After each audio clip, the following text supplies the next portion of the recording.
파이프에 대한 마지막 강의에 오신 것을 환영합니다. 지금까지 우리는 유효성 검사, 즉 잘못된 데이터를 막는 것에 대해 많이 이야기했습니다. 하지만 파이프에는 또 다른 강력한 기능이 있습니다. 바로 변환 기능이죠. 변환 파이프는 데이터를 그냥 확인하는 데서 그치지 않습니다. 데이터 자체를 변경하는 아주 중요한 역할을 하죠. 예를 들어 컨트롤러가 ID 문자열을 받아서 직접 DB에서 사용자를 조회하는 건 기존 방식입니다. 하지만 파이프를 활용하면 컨트롤러가 사용자 객체를 바로 받을 수 있습니다. 파이프가 ID를 받아서 데이터베이스에서 사용자 엔티티를 조회하고 컨트롤러에 전달해 주는 거죠. 이번 강의에서는 이 변환 파이프를 직접 만들고 선택적 데이터를 다루는 법도 배울 겁니다. 변환의 원리는 아주 간단합니다. 파이프의 트랜스폼 메서드에서 무엇을 반환하든 그 값이 컨트롤러에 전달되는 새로운 값이 됩니다. 만약 100을 반환하면 컨트롤러는 숫자 100을 받습니다. 만약 사용자 객체를 반환하면 컨트롤러는 사용자 객체를 그대로 받게 되는 거죠. 자, 그럼 직접 변환 파이프를 만들어 보면서 원리를 익혀봅시다. Nest.js에 내장된 parseInt 파이프를 그대로 따라 만들어 보겠습니다. 화면에 코드를 보시죠. 먼저 파이프 트랜스폼 인터페이스를 구현하는 클래스를 만듭니다. 제네릭으로 스트링 넘버를 주었는데 이건 입력이 문자열이고 출력이 숫자라는 의미입니다. 트랜스폼 메서드 안에서 parseInt 함수로 들어온 밸류를 숫자로 변환합니다. 만약 변환에 실패해서 NaN, 즉 숫자가 아니라는 결과가 나오면 bad request exception 예외를 던져서 요청을 중단시킵니다. 그리고 가장 중요한 부분이죠. 성공적으로 변환된 숫자 발을 반환합니다. 이게 바로 변환입니다. 자, 방금 만든 파이프를 컨트롤러에서 사용해 봅시다. 파람 데코레이터의 두 번째 인자로 new custom parseInt 파이프를 전달하면 됩니다. 이렇게 하면 이 find1 메서드가 실행되기 전에 Nest.js가 자동으로 우리 파이프를 실행시켜 줍니다. 덕분에 id 매개 변수는 타입이 넘버로 지정되어 있고 이 메서드 안에서는 id가 항상 숫자라는 것이 보장됩니다. 변환 파이프의 진정한 힘은 바로 여기서 드러납니다. 가장 좋은 활용 사례 중 하나는 데이터베이스에서 데이터를 자동으로 가져오는 것입니다. 예를 들어 get user id 같은 라우트가 있다고 상상해 보시죠. 모든 컨트롤러 메서드 안에서 id로 사용자 찾기 로직을 반복해서 작성하는 대신 이 로직을 user by id 파이프라는 파이프로 뽑아낼 수 있습니다. 코드를 한번 보시죠. 정말 깔끔합니다. find1 메서드는 더 이상 id 문자열을 받지 않습니다.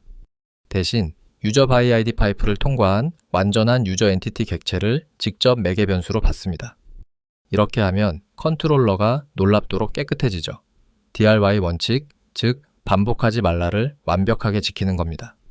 만약 id에 해당하는 사용자가 데이터베이스에 없다면 어떻게 될까요? 파이프가 알아서 404 에러를 던져주기 때문에 컨트롤러 코드는 아예 실행조차 되지 않습니다. 하지만 가끔은 데이터가 선택사항일 수 있습니다. 페이지네이션이 있는 검색 기능을 생각해 보세요. 바로 이 get 요청처럼요. 만약 사용자가 그냥 get catch라고만 요청하면 어떻게 될까요?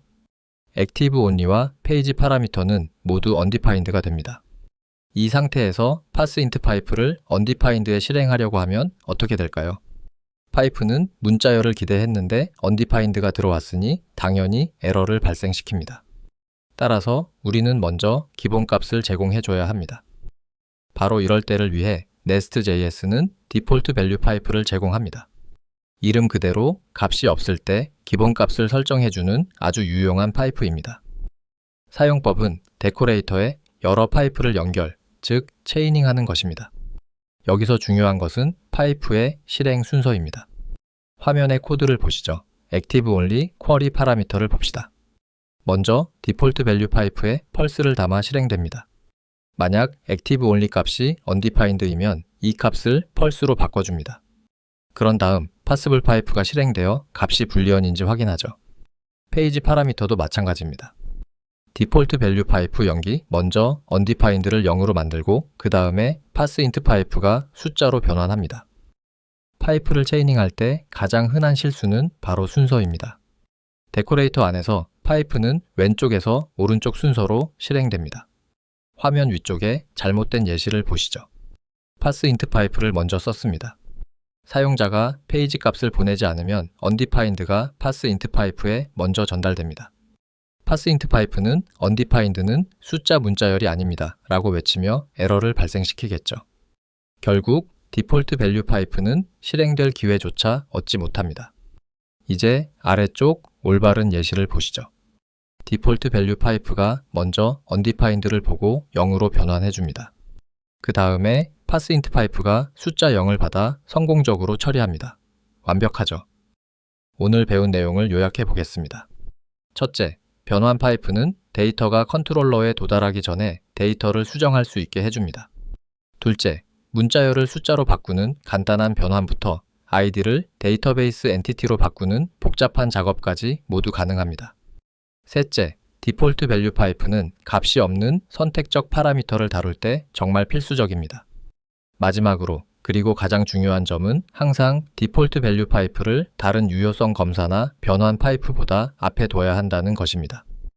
자, 지금까지 우리는 Nest.js 파이프를 모두 살펴보았습니다. 파이프의 기본 개념부터 시작해서 내장 파이프, 조드와 클래스 밸리데이터를 이용한 유효성 검사, 전역 파이프와 의존성 주입, 그리고 오늘 배운 변환과 기본값 처리까지 모두 다루었습니다. 이제 여러분은 깨끗하고 유효하며 잘 형식화된 데이터만이 비즈니스 로직에 도달하도록 보장할 수 있는 강력한 도구를 갖게 된 것입니다. 이것으로 파이프의 내용을 마칩니다. 감사합니다.